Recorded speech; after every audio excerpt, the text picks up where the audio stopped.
Christmas బహుమానము గాని తండ్రి యేసు ప్రభుని క్రిస్మస్ బహుమానముగా మనకి ఇచ్చారు.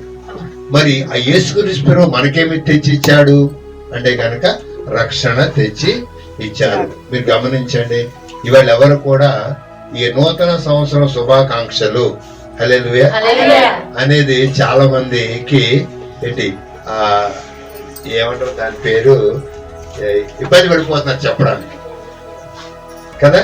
ఇది ఆడదంట, ఎవరిదే, మంద కాదు, రకరకాల అనుమానాలు. నేను అంటాను, పాపములో ఉన్న ప్రతి మనిషి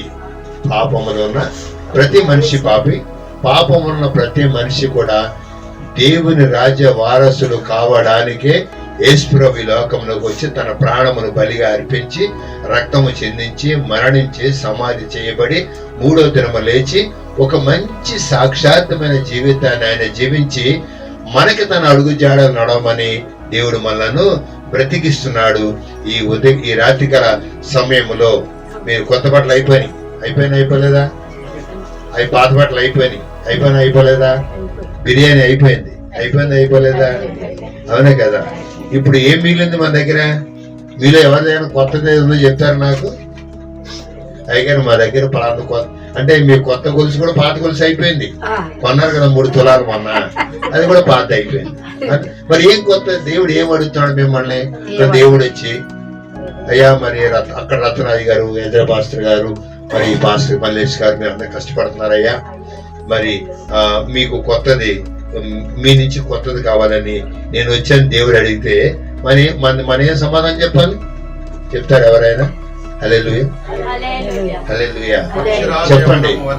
పక్షిరాజవనం వలె నీ యవనము కొత్తదగుచున్నట్లు మేలుతో నీ హృదయం తృప్తి పరచుచున్నాను అంటే అర్థం ఏంటి చెప్పండి? క్రొత్త యవ్వనము. హల్లెలూయా. నాకు 66 సంవత్సరాలు. ఎన్ని సంవత్సరాలు అండి? ఎన్ని? నాలా మీరు ఎవరు లేరు కదా, ఉన్నారా? మేము ముగ్గురే బాగుంటాం. పరిశుద్ధాత్మ దేవుడు సంఘాన్ని అద్భుతంగా నడిపిస్తున్నాడు. హల్లెలూయా. ఏముంది మా దగ్గర చెప్పాలి? అయ్యా ఏముంది మా దగ్గర అంటే వినండి, మేము ఈ రోజు కూడా ఈ క్షణము కూడా అయ్యా మారాలని తాపత్రయపడుతున్నాం. హల్లెలూయా. అలాగా కొత్తగా మారాలి. మా వస్త్రాలు, మా అలంకరణ కాదు కొత్తవి, మా క్రియలు కొత్తగా ఉండాలి, మేము చేసే పనులు కొత్తగా ఉండాలి, మా ప్రార్థన అభిషేకముతో ఉండాలి, మా విశ్వాసము నమ్మికతో ఉండాలి, మా వాక్య పరిచర్య దాన్ని ఏమంటారంటే క్రీస్తుని ఆధారము చేసుకుని మేము వాక్య పరిచర్య చేయాలి. మేము అతిశయించుట క్రీస్తునందు మాత్రమే కానీ మాకు కలిగిన వాటి యందు దేని అంది కాదు, కానీ ఈ జీవమునిచ్చి మమ్మల్ని బ్రతికించినటువంటి ఆ యేసుక్రీస్తు ప్రభు యొక్క సన్నిధిలో మేమున్నామంటే అది కృప. హల్లెలూయా. ఇదే మా దగ్గర నుండి కొత్తది. నేను అంటాను, అయ్యా మీ దగ్గర కొత్తది ఏంటంటే మనం ఇలాగే నాలో కృప ఎప్పుడు నిత్యము నూతనముగా ఉండును గాక, రక్షణ ఎప్పుడు నూతనముగా ఉండును గాక. దేవుడు నాకు ఇచ్చిన ఈ ఆత్మలో ఎల్లప్పుడు నేను ఆనందించచ్చు ఒక క్రొత్త జీవితాన్ని ఈ క్షణము ఈ రోజు కూడా ఆ నీతిమంతుడు యేసుక్రీస్తు కొరకు నేను జీవించుదును గాక. ఇదండి కొత్తది. హల్లెలూయా హల్లెలూయా. అందుచేత మిమ్మల్ని ఎవరన్నా అడిగితే క్యాడ దీపమని చెప్పకండి. ఏం చెప్పాలి? నా బ్రతుకు కొత్తగా మార్చుకుంటున్నాను, నా మాట, నా చూపు, నా నడక, నా ఆలోచన కొత్తదిగా చేయమని నా ప్రభు నేను అడుగుతున్నాను. దానికోసమే క్రీస్తు నన్ను లోకములో బ్రతికించాడు. హల్లెలూయా. బైబిల్లో మంచి మాట ఉంది. పౌలు గారు అంటాడు, బ్రతుకుతాను యేసు కొరకు. హల్లెలూయా హల్లెలూయా. కానీ చనిపోతే కూడా నేను పరలోక రాజ్యం వెళ్ళిపోతానంటాడు. ఎక్కడికి వెళ్తాను? గొప్ప విశ్వాసం ఆయనకి. ఇంకో మాట అంటాడు, ఒకవేళ ఉండి మీకు సువార్త చెప్పాలంటే అది దేవునికి ఇష్టమైతే అంటాడు. హల్లెలూయా చెప్పండి. ఉన్నతమైన దేవుని కార్యాలండి. గమనించండి, పండుగలు ఆచరిస్తున్నాం కదండి, కానీ పండుగ కాదు మనం చేయవలసింది. యేసుక్రీస్తుని మన ఇంట్లోకి తెచ్చుకోవాలి. ఎక్కడ తెచ్చుకోవాలండి? మన ఇంట్లోకి తెచ్చుకోవాలి. తర్వాత 31వ తారీఖు రాత్రి మనం వాగ్దానం కోసం వెళ్తాం కదండి. వెళ్ళమా? తీసుకున్నారండి అయ్యగారు? హల్లెలూయా చెప్పండి. ఎంతమంది చూపించండి నాకు మీ వాగ్దానాలు. ఇంటికాడ మర్చిపోయాను, మా పిన్నికి ఇచ్చాను, నా మొగుడి ఏంటిది బైబిల్ పెట్టాను. మొగుడి పెళ్ళం బైబిల్లో, దాని పెళ్ళం ఆవిడ ఈడ దగ్గర.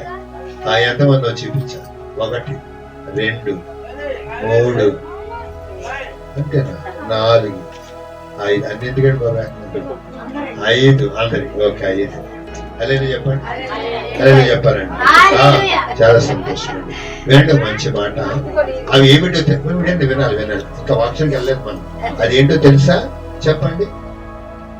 అన్యజనుల మధ్య వెలుగు, అది వాగ్దానము. హల్లెలూయా. నీవెవరు అని ఎవరన్నా అడిగితే నువ్వెవరవు అంటే మీరు వెంటనే ఏం చూపిస్తారో, ఇందాక సహోదరుని ఉంది, అక్కడ కార్డు ఉంది, ఇక్కడ కార్డు లేదు అంటారు. హల్లెలూయా, హల్లెలూయా. ఇక్కడ కార్డు లేకపోతే ఇల్లు రాదు కదండి.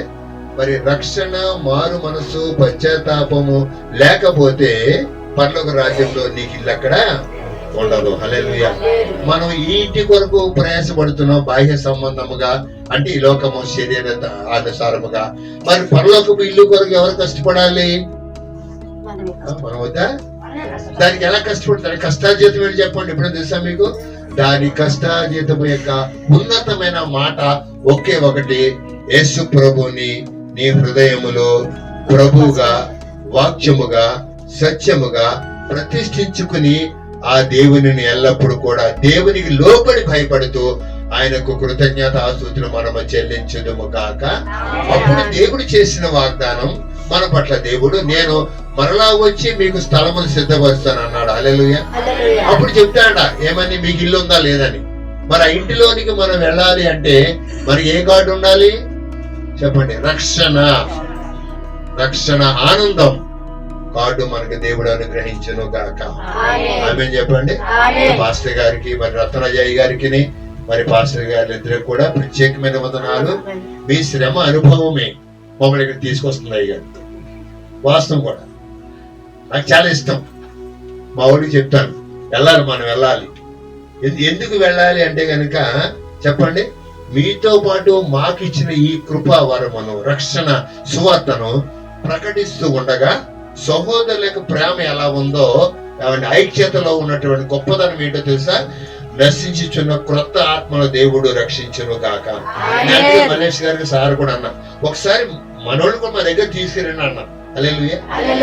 ఏమండి, ఏమో ఈయన మాట మాట్లాడితే ఆయన మాట మాడితే మా చుట్టూ ఎవరు కూడా తగ్గుతారు, తగలరా మాట్లాడేటండి. హల్లెలూయా. నేను అలాగే ఆశపడతాను. నేను వస్తాను, మా వాడు భవనంలో పాట పాడతారు, ఆ రోడ్లో వినపడతాను. నేను అన్నాను, ఇక్కడికి వినపడుతుంది, అందరూ ఉన్నారా బాబు అంటే, ఏం పర్లేదు సార్. నాకు ఆనందం అన్నమాట. ఏంటి ఆనందం చెప్పండి? హలో చెప్పండి, హలో చెప్పండి. సేవకుడు వస్తాడు, ఒక ఆత్మ. రేపొద్దున అబ్రహాం, రేపొద్దున దావీదు, రేపొద్దున ఇంకొకడు, మీలో ఎవరో ఒకడు కాబట్టి అట్టి గొప్ప ఆసక్తి మన దగ్గర ఉందనుకుందామండి. హలో చెప్పండి, హలో చెప్పండి.